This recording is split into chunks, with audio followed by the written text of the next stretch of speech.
Capital, who will be helping you to understand the R&D funding game and how UK grants can help supercharge your startup. But first, let me introduce myself. My name is Michael Blakely, and I'm the founder of Entrepreneurs Collective. Just to give you a bit of background about who I am and what we do, I was a lawyer for the best part of a decade, worked at a number of corporations, and I went a bit rogue a few years ago and quit law and set up a dating app. So a little bit of a segue, and it was a big learning curve for me. I had to learn how to set up a development team, how to build an app, how to digitally market. I guess all the things that many of you entrepreneurs have come across. But the first couple of years were really tough. I ran into quite a lot of issues. I hired some bad developers, built a bad app, wasted a lot of money on marketing. I had a few bad referrals, and I spent a bit of time trying to find, I guess, a community or some people to help me through this period. And I really struggled in London to find a community which wasn't an accelerator or something that you had to apply for and get in, and struggled to find some answers to this.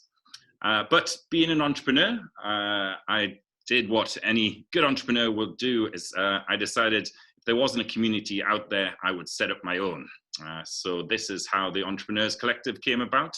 And it started off by us hosting a pitch event. I got a bunch of founders together. We hosted a pitch event together to try and help each other fundraise. And we were very successful. And that turned into the Entrepreneurs Collective. And our motto is simple, and it's about founders helping founders. So I believe that actually founders are in a great position to help each other. We have a tough job. I applaud anyone who's taken the leap to become a founder and set up their own company. But it's a lonely ride, and we need all the help we can get. So that's why I believe firmly in the Entrepreneurs Collective and bringing together founders so that we can help each other to succeed. And how do we do that? Well, we do online events. So we have a monthly pitch competition. We do founders workshops where we bring together founders so you can talk through your problems and ask for advice. And we do workshops like this, where we bring in experts such as Claim Capital, who are experts in their fields, to tell us a little bit more so we can help educate the founders in our community. We also have a number of other benefits, from helping to review decks, give them access to mentors, credits such as a number of credits that we have, as well as workshops. I think to date we have probably in the region of 300,000 or 400,000 worth of credits that we can give for our founders. And all we simply do is try and help and deal with any pain points that any founders have. So if you join our community, we will work with you to try and solve whatever problems you have. And that is why today I'm very happy to introduce Claim Capital, because this is one of the areas that I think can really help founders. When I was in my first year as a founder, I got towards the end of my first fundraise. So I raised 100,000. And we were struggling a little bit, and then someone told me about R&D, which allowed me to claim back from the government nearly £30,000. And I tell you what, without that money at that point, I don't think we would have made it the next few months that I needed to turn the company around. But without further ado, I'd like to introduce you to Max Rayner and Matthew Dangle from Claim Capital. These guys are experts in their field and already helping loads of our members in our community. Over to you, Max. Thank you, Michael. Thanks so much. Good evening, everybody. My name's Max Rayner. I am Managing Director of Claim Capital. As Michael mentioned, I'm joined by Matt Dangel, who's going to be co-presenting. So Claim Capital, we are R&D and grant specialists. So we help companies, like many that are probably on the event now, to access government funding. So funding that hasn't come from investors, and with that there are a lot of benefits. So we're going to be concentrating on R&D tax credits and grant funding, such as Innovate UK grants. On R&D tax credits alone, over 6.3 billion was reclaimed in 2019, and that's actually increased by nearly 20% in 2020 already. So in the past, it's been something that has been massively underutilized by UK startups and large businesses. But given the pandemic, companies are finding more and more options to bring cash into the business. And with an average claim size of £65,000, it's a really fantastic way of boosting cash flow in the relatively short term. The second side of what we're going to talk about, which Matt's going to cover, is the grant funding. Innovate UK is the largest grant provider in the UK, and at the moment they offer up to £600 million a year in grant funding to any company, and this is set to increase to £2 billion by 2021. This is largely because we're leaving the EU, whether people like it or not, and they're trying to plug the gap from the grants that will no longer be available. So there's going to be more and more money pumped in by the UK government in grant funding. So again, it's something that every company should be looking at. And with an average grant fund per company of 354,000, is a really, really good alternative to securing equity investment. Whereas with grant funding, there is no shareholder dilution. So it really is free money. So we are going to take you through what R&D tax credits are, how to claim, and we're going to give you some tips on what you should be looking out for over the next few months with certain rule changes that are coming into effect. And then Matt's going to be taking you through what grant funding is and on what's available, who can apply for it, and how ultimately you can apply for this free money. So, R&D tax credits, they've been around for 20 years now, so it's nothing new. The UK government introduced them to really encourage UK businesses to set up in the UK, so to encourage innovation in the UK. And just like you have SEIS or EIS relief for investors in UK businesses, R&D tax credits is actually the biggest benefit that the companies can receive the direct benefit from, and that's of up to 33% of the costs that they're spending on research and development. But what's really interesting, despite this benefit being so fantastic, is nearly 90% of eligible companies don't actually claim R&D tax credits. And there's two big drivers behind this, two major misconceptions. The first one being often loss-making companies or pre-revenue companies see the word tax credit and think that's no good for me. We're not paying any tax. We expect that we won't for a few years. Yeah, we're not even revenue generating. How is this going to benefit? In reality, loss-making businesses actually receive the greatest benefit. Up to 33% of what you've spent on research and development, you can reclaim back, and you're going to receive that as a cash benefit from HMRC. So that is a cash benefit directly from HMRC into your business bank account. So nothing to do with offsetting against future taxes.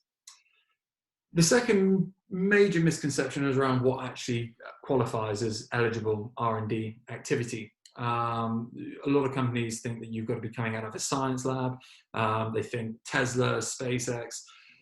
In reality, providing that you're innovating within your particular field, whether you're taking a new product, process or service, developing a new product, process or service, or just enhancing an existing product, there's a really good chance that you're actually eligible for R&D tax credits. So what is eligible is actually far less, the requirements are far less than a lot of founders and companies think. In terms of the eligibility, the major points are you have to be a limited or public company in the UK. So essentially you have to be subject to corporation tax, even if you're not paying corporation tax yet, or even if you're not going to pay it for the next 15 years. You just have to be subject to it when you are making money. In terms of the sectors that are eligible, it covers every sector. There are no restrictions on who can claim R&D tax credits. The most popular ones are technology and manufacturing. That's where we see the majority of R&D claims. However, we work with companies across fitness and health, construction, food, fashion, so really any sector at all, providing that you are developing a new product, process or service, or enhancing an existing product, there's a really good chance that you're eligible. So in terms of what you can claim under R&D tax credits, the way that an R&D tax claim works is that you apply for R&D tax credits at the end of each financial period. So each company will have a different financial year end, and once your accounts are ready for that financial year, you can make an R&D claim. Now, the great news is that you can actually claim back for up to the last 2 financial periods as well, which is really useful. In terms of what you can claim on staff costs related to the research and development. So up to 100% of an employee's contribution is technically eligible to claim on. However, we would typically say 90% is the maximum that you would want to ever attribute to an individual employee. Reason for this, HMRC think 100% is, well, they see it as a major red flag, and we would advise cutting that down to 90%. For example, if you have a full-time developer on a project for which you're claiming, we'd stick them at 90%. We can also claim on contractors or subcontractors and consultants, not just here in the UK, but actually anywhere in the world. The only caveat to this is that only 65% of their cost is eligible to claim on. And there's a couple of reasons for this. The first being that HMRC want to encourage companies as much as possible to actually employ the R&D staff in-house. And the second reason is HMRC view that subcontractors and contractors, they're out there to make a profit. And their idea is that the true cost of that, of the cost to the contractor is probably 65% of what they're charging. We can also include costs of software and license costs. So if you've had to bring on any special software in order to develop your product, we can include those costs. Any hardware costs, so if you've had to have any special pieces of machinery, for example, we can include those costs as well. And finally, consumables. So if you've got a lot of trial and error, if you're wasting a lot of materials involved in your claim or developing the product, if you're using a lot of power or light, heat, as a lot of manufacturing companies do developing their new products, we can claim on that. So nearly everything in the process we can claim on. Max, I have a question. Okay, it might be good just with a view. I'm thinking in sort of 2 or 3 minutes. Halfway. Okay, all right. I'll wait for it to finish. Yeah, thank you.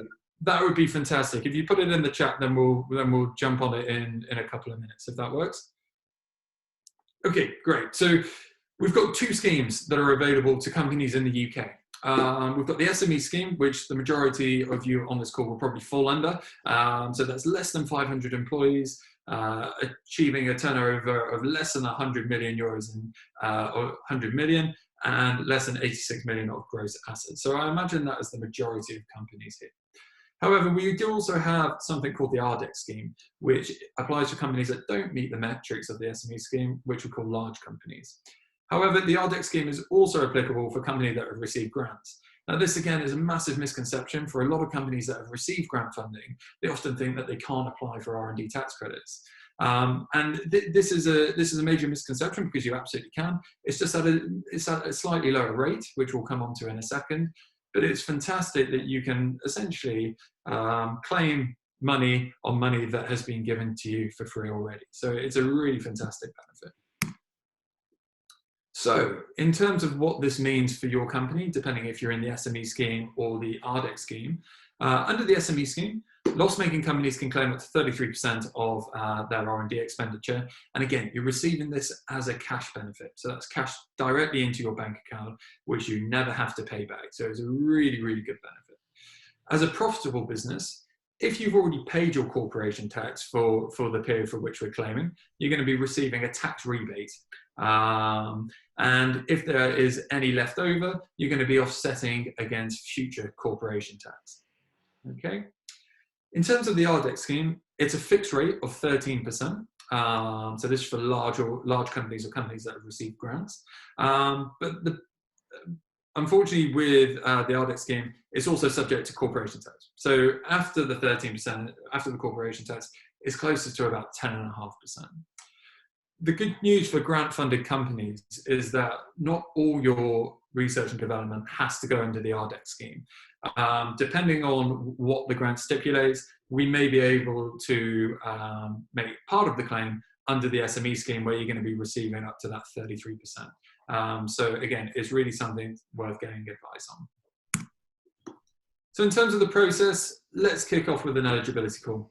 We want to really quickly be able to give you a view on whether what you're doing is eligible for R&D tax credits. And that way we can quickly, we're not going to be wasting anybody's time. Once you're eligible and we give you the thumbs up, there's two sides of an R&D tax claim. There's a financial side where we need to build out a report based on the financials that I mentioned around the salaries, the subcontractors, the software, hardware, and consumables. So once we've collected all that data, we can get going on a financial report. The second side of an R&D tax claim is what we call a technical narrative. Now, this is giving HMRC a bit of a flavour of the type of work that you have been undertaking during the last financial period for which we're claiming for. And it's usually put into 4 sections. So it's an overview of what the project or projects are. Is then what were the technical challenges or uncertainties involved in that project? How have you overcome, or how are you overcoming those technical challenges and uncertainties? And who were the competent professionals involved? So in this last part, we're talking about, this isn't something that you've just taken off the shelf and now selling on. This is talking about the competent professionals that you've really needed in order to achieve the development work to date. Once we've got all the information, we will have the report together within 2 to 5 working days, typically. And once the report has been finalised, we'll then get that over to your accountants, and we'll need to amend your CT 600, which is your corporation tax return, to reflect the figures in the R&D report. From there, we'll get that process with HMRC, and it's typically taking, at the moment, around 4 to 6 weeks for HMRC to process and pay out the money. So it's a really fantastic way of getting pretty short-term cash into the business. So in terms of what we offer, we have two product offerings on the R&D side. We have R&D consultancy, which takes you through the full report writing, so the full report submission, the financial report, the technical report. And in a very, very rare case where HMRC have any questions, we'll support you through that process free of charge as well. We charge this at a rate of £3,000, which is only payable once you receive the benefit from HMRC. So there's nothing to pay up front, and in the very rare case that the claim for whatever reason wasn't successful, you wouldn't pay a penny. We do have a 100% success rate, so it's extremely unlikely, but it's, from our side, we want to make sure that we have no negative effect on cash flow during this process. We also offer advanced funding. Now, this is a product for companies that have already had 2 years of successful claims and that are loss-making, so we're going to receive a cash benefit from HMRC. What this is upon submission to HMRC of the claim, we'll advance 80% of the claim amount to you before, so you don't have to wait the 4 to 6 weeks for HMRC to process and pay out the claim. Now, 4 to 6 weeks is pretty quick for HMRC, which they're achieving at the moment, and they've done really well over the last year to stick to that. But if we look at last summer, for example, they were taking up to 4 months, which for a lot of businesses can be the difference between, well, life and death in some cases. So we have to charge this slightly differently. We charge this at a rate of 8% with a personal guarantee of the total claim, or 12% without a personal guarantee of the total claim size. And this includes the R&D tax consultancy. You don't have to pay the $3,000 on top.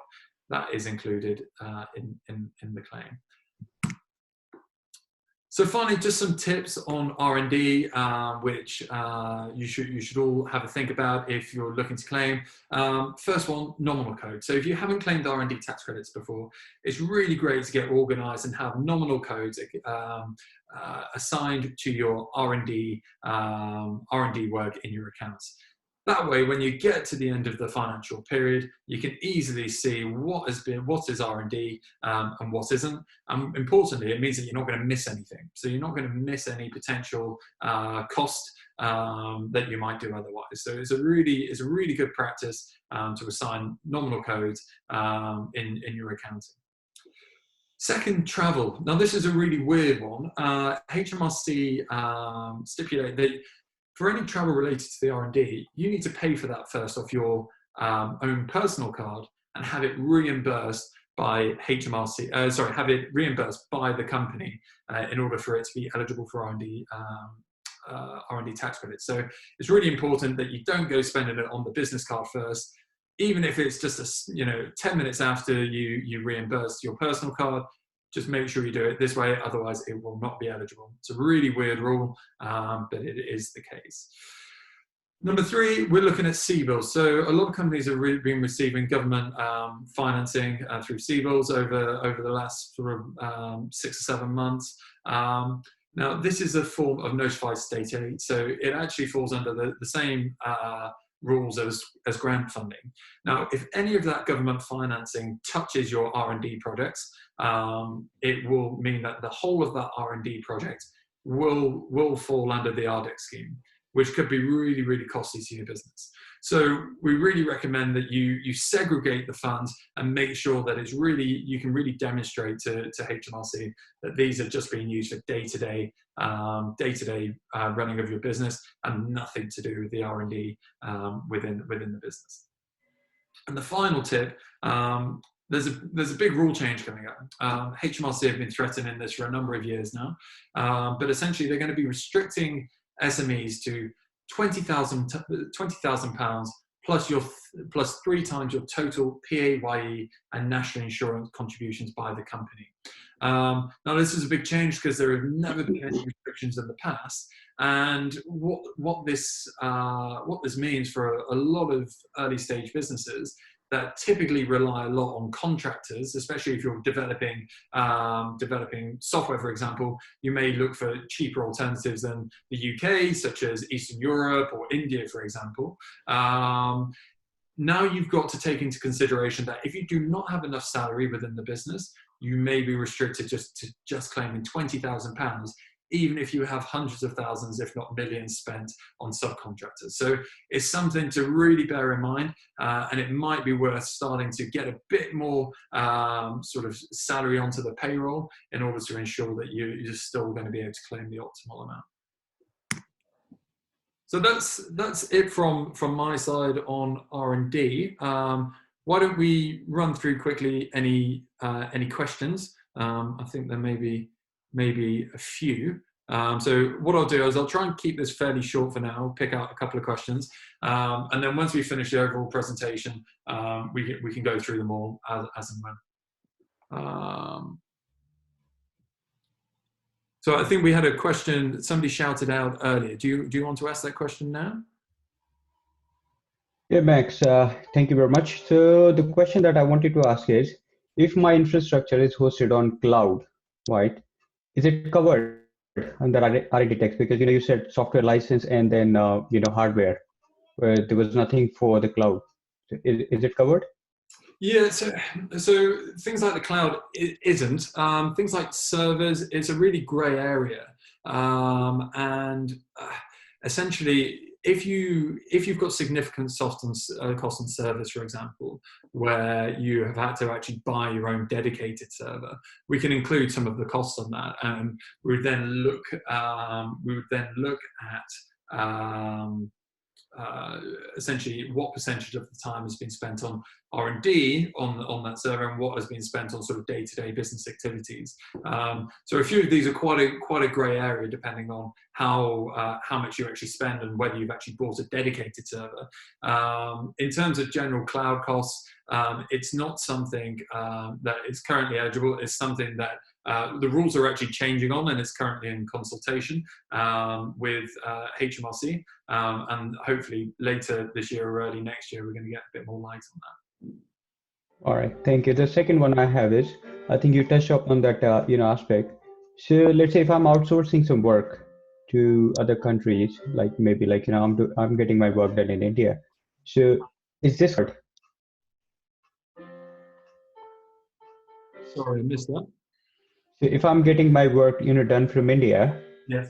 I'm outsourcing my work. Is this covered under R&D? Because Yes, no. yes, absolutely. So, providing that the cost is coming through the UK company, so providing that the UK company is spending money on that outsourcing, so there's going to be invoices coming to the UK company, and the UK company is going to be paying the Indian entity. Absolutely, yes, we can. As I mentioned, the caveat to that is only 65% of their cost is eligible to claim on. So if you could claim the full 33%, you'd be claiming essentially 33% on the 65% of that cost. Perfect. Thank you very much. Thank you, Max. No These are the only two questions I had. Thank you. Okay. Would anybody else like to shout out perhaps one more question, and then we can move on to the grant funding, and any further questions at the end we can run through. Yeah, I've just got a question. Are these tax credits covered by the de minimis state aid rules? Yeah, great question. So, it is classed as R&D tax credits is classed as state aid, and that is why we have. So essentially, you can only ever claim for one type of state aid. So that is why we have both the grant. You have grant funding and R&D tax credits, and that is why the RDEC scheme was brought in, because the RDEC scheme isn't deemed to be state aid, and therefore you can claim under the RDEC scheme instead. So yes, it is deemed as state aid. Hi, Max. Hi there. Okay, I have one question is, in which circumstances we can claim R&D is not like a substantial amount, a small amount, in the financial statement and P&L or corporation tax?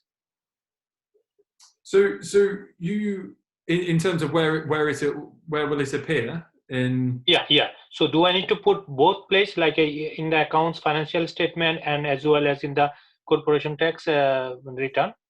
Yeah, so it will need to go into your corporation tax return. Yes, absolutely. So the way that we work is that we get all the figures together. We will then send that to your accountants to amend your CT600, and it will be reflected there in your CT600 and tax computations. And what about the financial statement? Yeah, so it will go onto, if it's a case that it's a cash rebate, it will go onto the P&L, but as a non-taxable income. Non-taxable income. Okay. Thank you. Thanks. Okay, fantastic. Well, if happy, let's move on to grant funding. I'll pass over to my colleague Matt, who will be taking you through the wonderful world of grant funding. Oh, fantastic. Look, thanks very much, Max. Evening, everybody. Nice to meet you all. So, as Max mentioned, my name is Matt Dangel, and I'm the Business Development Director here at Claim Capital. So kind of for the next 10 to 15 minutes, we're going to be talking you through kind of what grant funding is. And I think it ties quite nicely in with R&D tax credits. Now, ultimately, while R&D tax credits is more focused on helping you reclaim back that capital, it's only available to companies that have completed R&D projects. So whereas grant funding, on the other hand, it's available to everyone. So hopefully that will apply to most of you on today's call. And ultimately, it's a brilliant way for you to access free funding, nor will it dilute your equity. So the good news is there are many different types of grant funding available, which means there's a huge amount of opportunity for you guys. There are also different types of grant provider. There are those on a local level.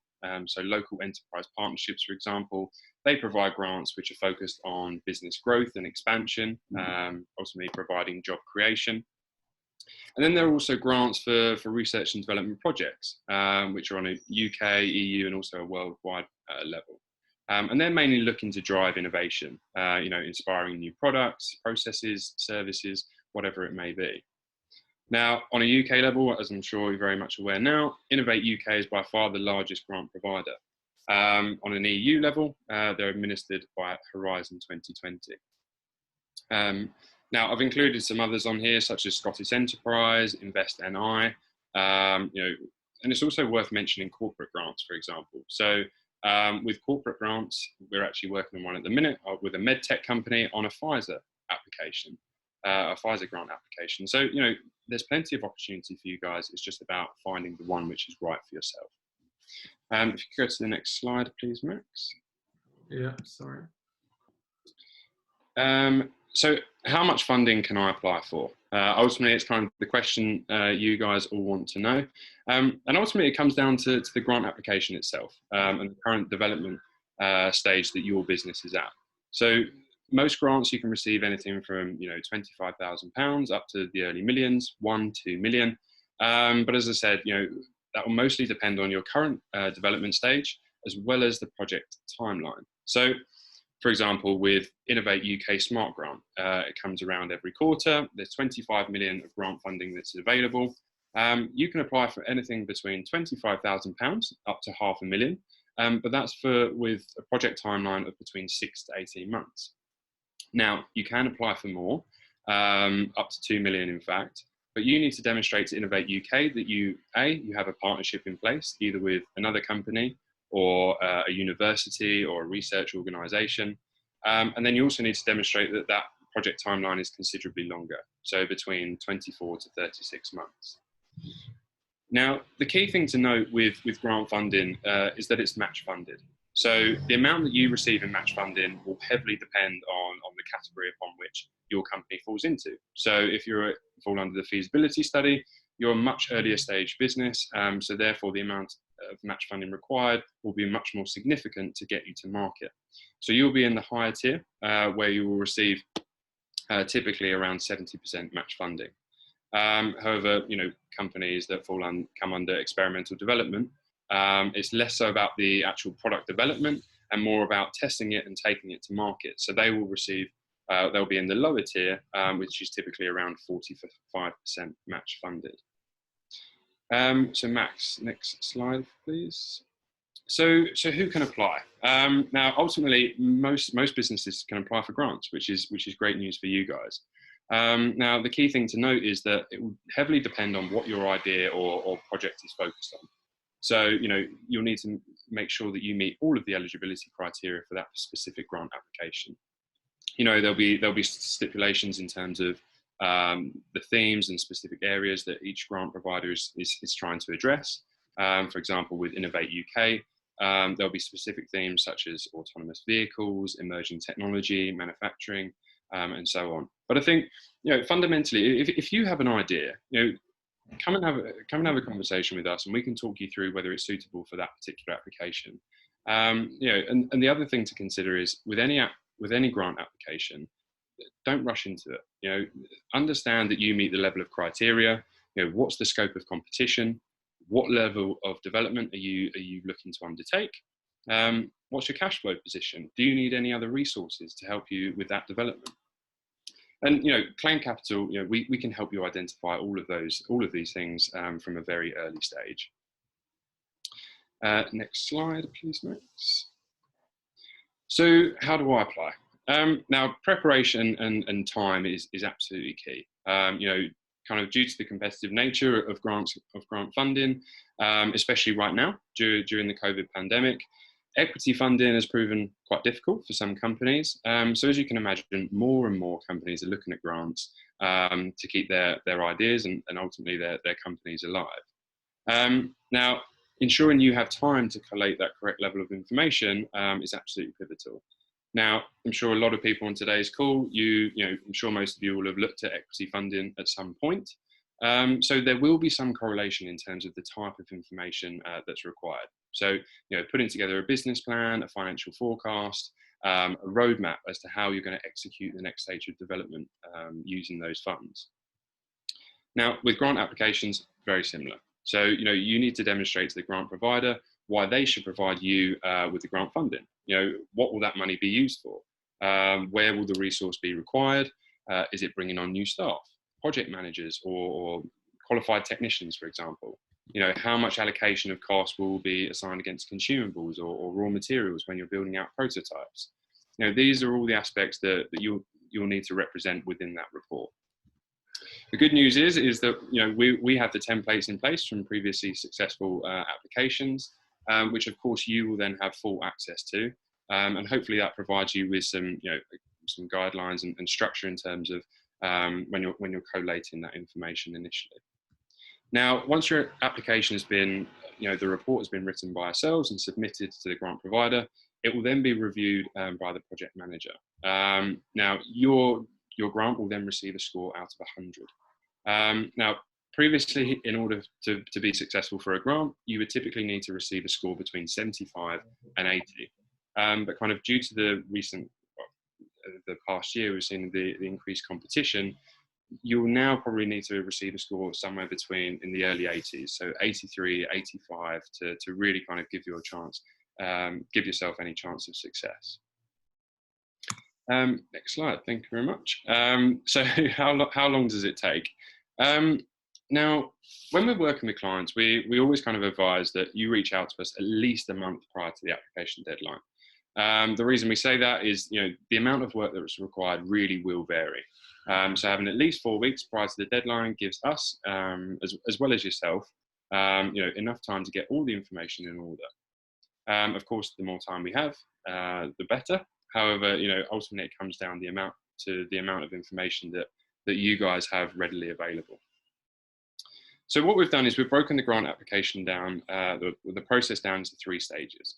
So firstly, we have the eligibility check, which it kind of comes in 2 forms. Either you'll come to us with a good idea already as to what grant you're looking to apply for, in which case we will then qualify that your business meets those criteria, or you may have little understanding of the grant funding space, or which grant you're eligible to apply for.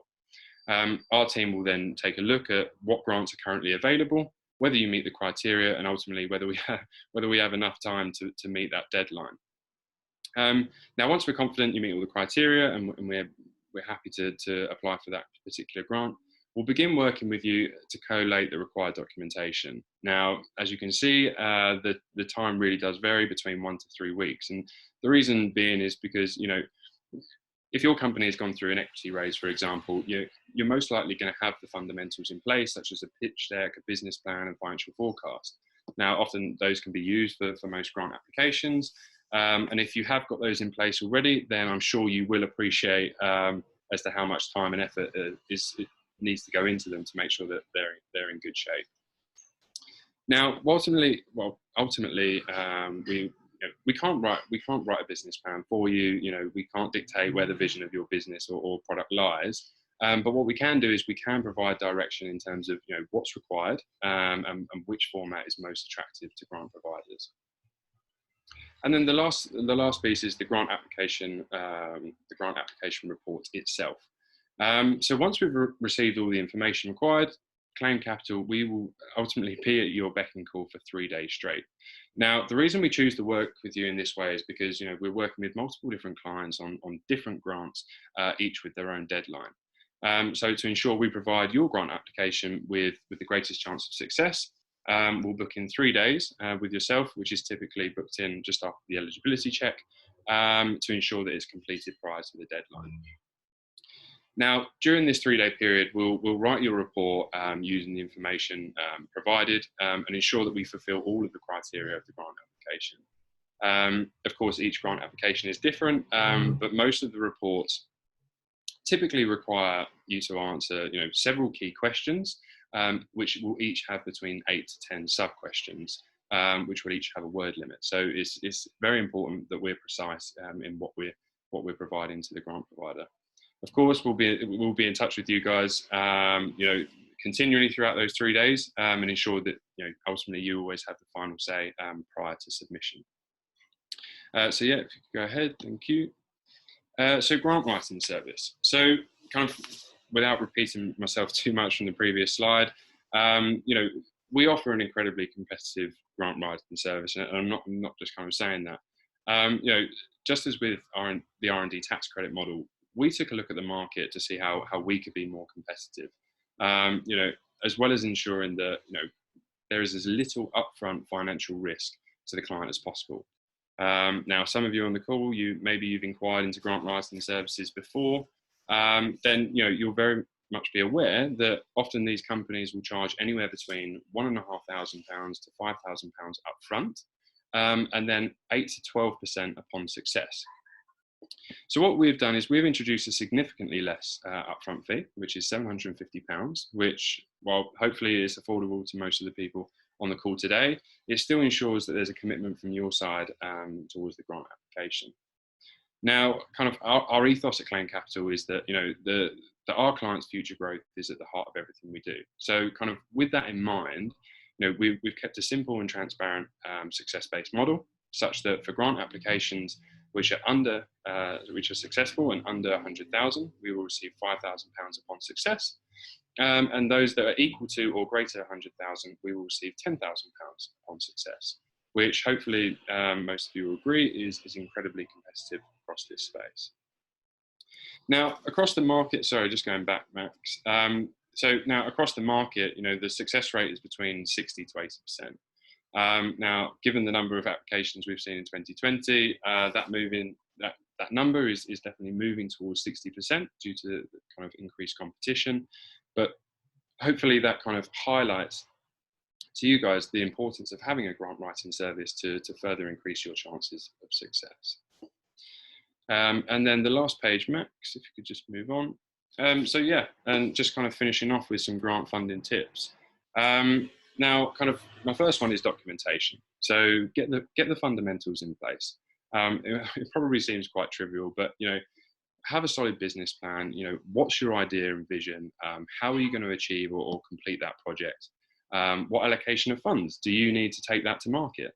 Max and I previously worked in corporate finance, and it was quite staggering as to how many companies wouldn't have this information readily available.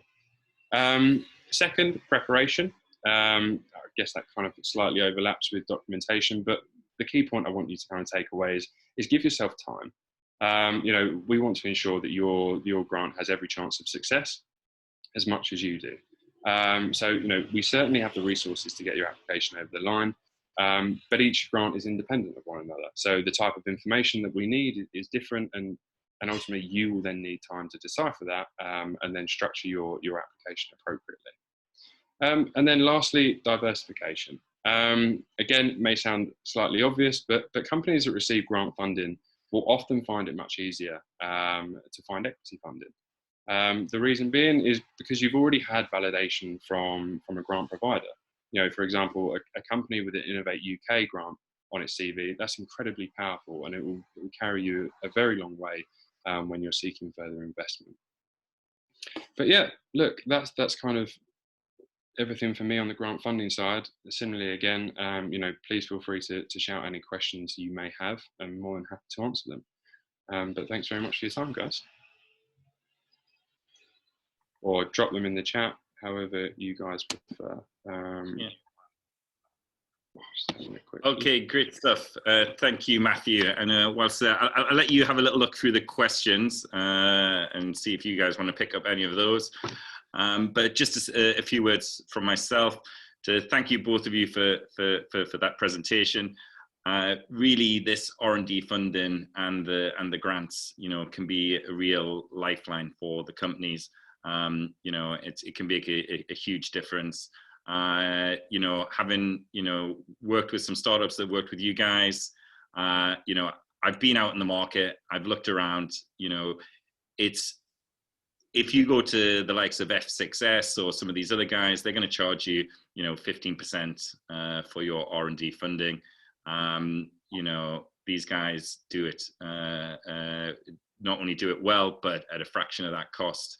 And in terms of the way that they are setting up their grant payments, frankly, I haven't seen anything like it in the market.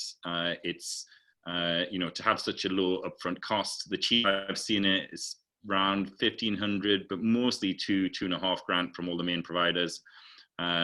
So to have only that amount of capital at risk, and if you're in decent shape, to have a 60-70% chance of getting a claim through, that's something pretty special.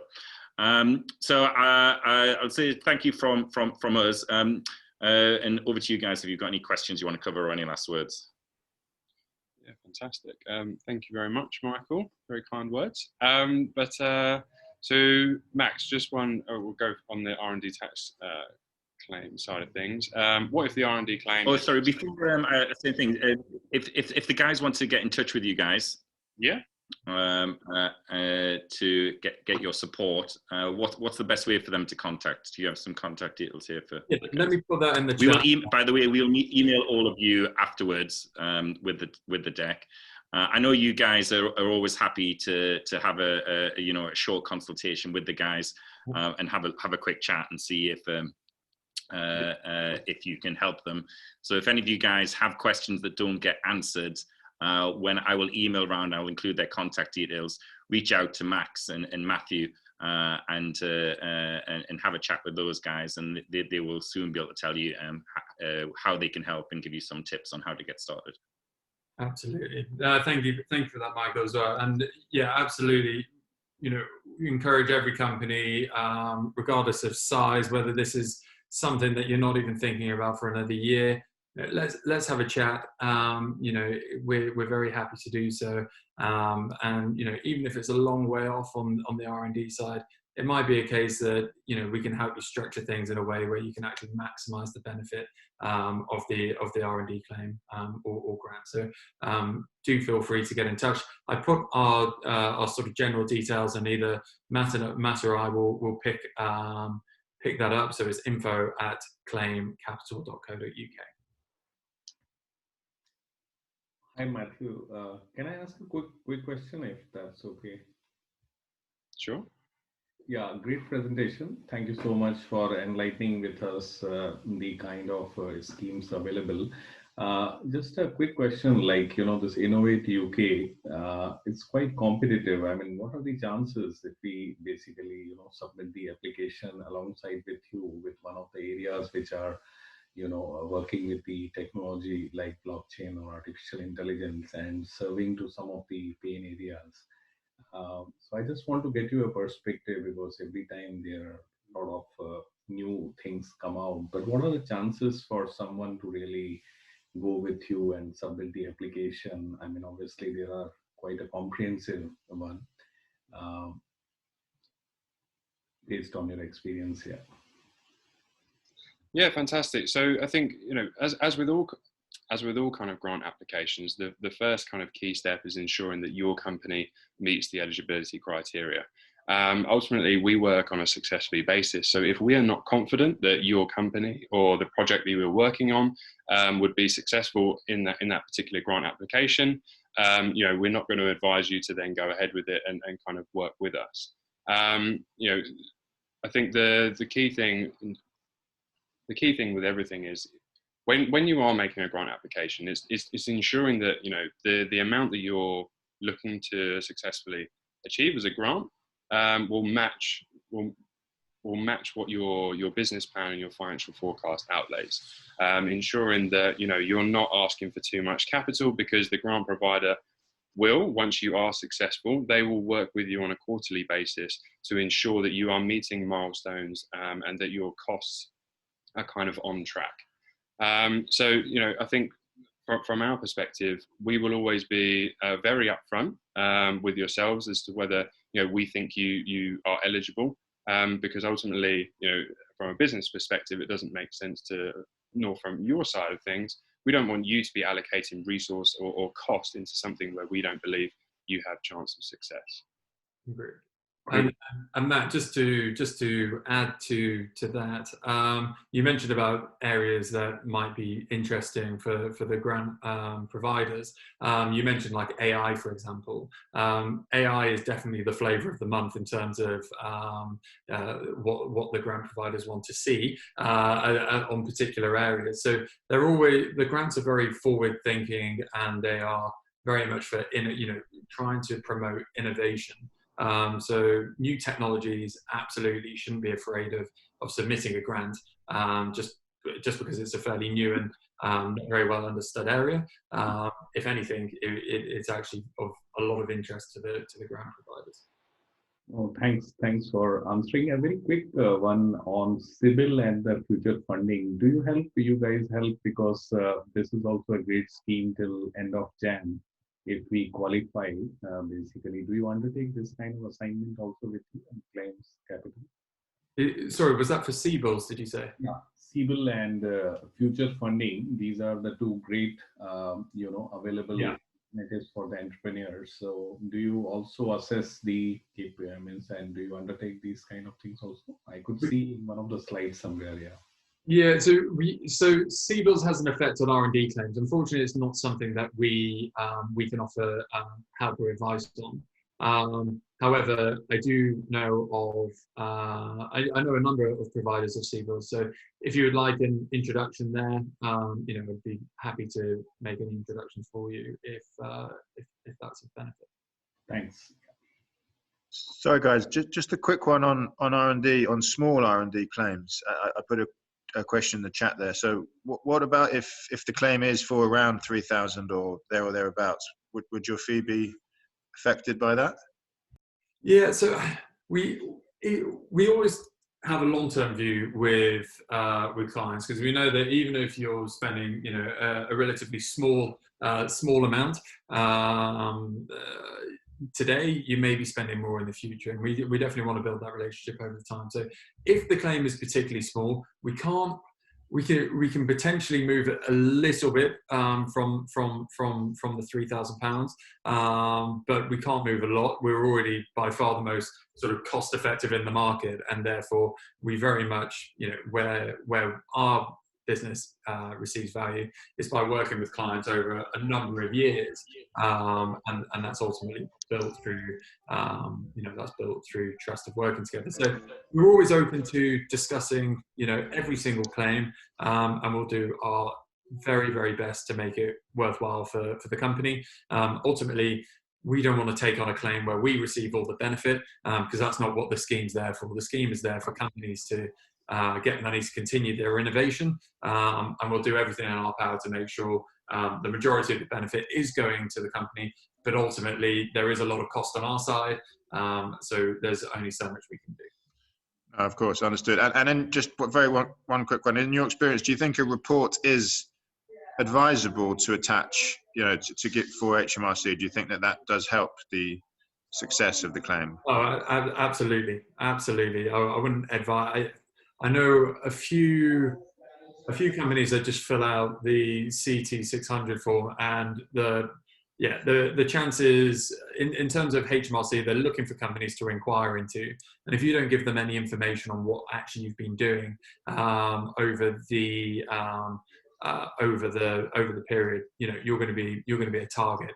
If you do have a HMRC inquiry, it's a long road. You'll be stuck in that for sort of 6 months potentially. So it's our job to make sure that the chances of an inquiry are completely minimized. Our job is to ensure that your claim, you're getting the maximum amount of the claim as possible, and to support you all the way through that. Of course, if HMRC were to inquire, which is incredibly rare, we'll support you all the way through that as well. But I would 100% advise that you should have a report with the CT600. Okay, that's great. Thanks very much, guys. Really helpful. Thanks. Hi, Max. Matthew, thanks for the presentation. I have two very quick questions. The first one is, what's the average grant size in 2019? And then the second question is, what's the eligibility for companies that are already VC or backed by VCs or angel investors? Sure, Matt, do you want to take that? Yeah, sure. So in terms of, sorry, to answer your first question, what's the average claim size? Ultimately, I think on our first slide it said that the average claim for Innovate UK was around 347,000, something around that number. Now, yes, that may be the case, but ultimately the larger grant sizes will be pulling that up. I'd say the vast majority of companies that we work with will be between the 100 kind of 250,000 mark. But to give you an exact figure, I wouldn't be able to have one. But I think, you know, in terms of a lot of the companies that we deal with and the types of companies that are going for grant funding, especially those in the earlier stage, we typically find that would be between 100 to 250,000, depending again on the project timeline, and whether they also have, you know, a partner in place, whether they're working with a university or a research organisation. And sorry, could you just repeat your second question? I didn't catch the end of it. Yeah, then the second question is, what about the eligibility of companies that are already backed by investors? So if there's a startup that is VC backed or that has any sort of funding from angel investors, are they still eligible to claim grants or not? Yeah, that's absolutely fine. That's no problem at all. No, Right. ultimately, as long as it's available for everyone, as long as you meet the eligibility criteria. And also, you know, demonstrating that you will have access to the cash flow. Ultimately, grant funding is match funded. So by you having, you know, maybe you are further along and you may be in the experimental development stage, in which case you may have a prototype and it's more about the testing stage and getting that to market. So it's not going to be looked down on or anything like that. So that's no problem at all. Okay, and can I ask a third question as well? So, yeah. What about companies that are more innovation enablers? So like incubators or SMB consultancy companies or other sort of companies that try to help startups, for example, match with corporate partners to run pilots. So I'm talking about basically enablers rather than startups that are building a product. No, completely understood. I think that's a great question. It's not something we've come across. You know, I think ultimately a lot of the time it's mainly focused on the company in question, which is, you know, has the direct project, the R&D project, less so about kind of that enabler helping other businesses. The grant providers, they want to see evidence of where their money is going and how that's being reflected over, you know, every quarter. If the monitoring officer is having to meet with you every quarter, and then you're having to provide updates on however many companies you're helping, I think it's much harder for the grant provider to then kind of come back. The grant provider to be happy with, you know, some of the milestones that you're hitting. So it's not something we've come across. It's a great question, but I think from my personal view, Max, please do shout out as well. I would say that it's actually directly only available to companies.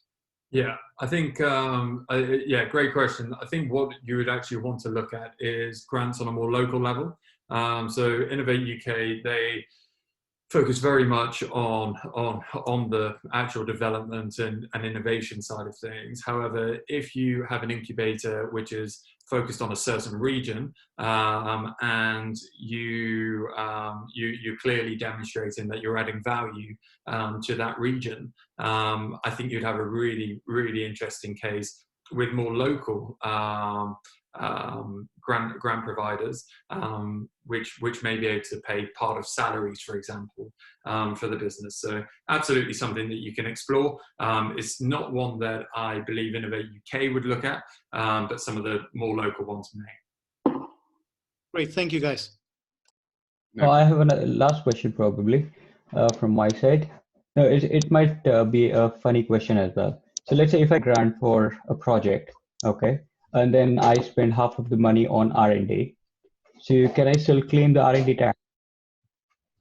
Yes. Yeah, absolutely. So if you have grant funding, you can still claim R&D tax credits. Absolutely. The difference is that you will, depending on if the grant is project specific or not, will depend on how much of your overall R&D within the company can be claimed under the SME scheme and how much can be claimed under the RDEC scheme. So if, for example, you only have one project and that is fully grant funded, that project and all the money that has been spent, you're going to be claiming under the RDEC scheme, which is the less generous of the two schemes. If, for example, you've got a project which is grant funded and you've got another project or projects that aren't grant funded, the other projects would be able to go under the SME scheme, which is more generous, whilst the RDEC, the grant funded project would go under the RDEC scheme. So you can mix and match. But absolutely, even if you've been funded by grant funding, you can still claim R&D tax credits, which is amazing, really, because it's free money on free money, which is always nice. Perfect. Thank you very much, Matt. Thank you.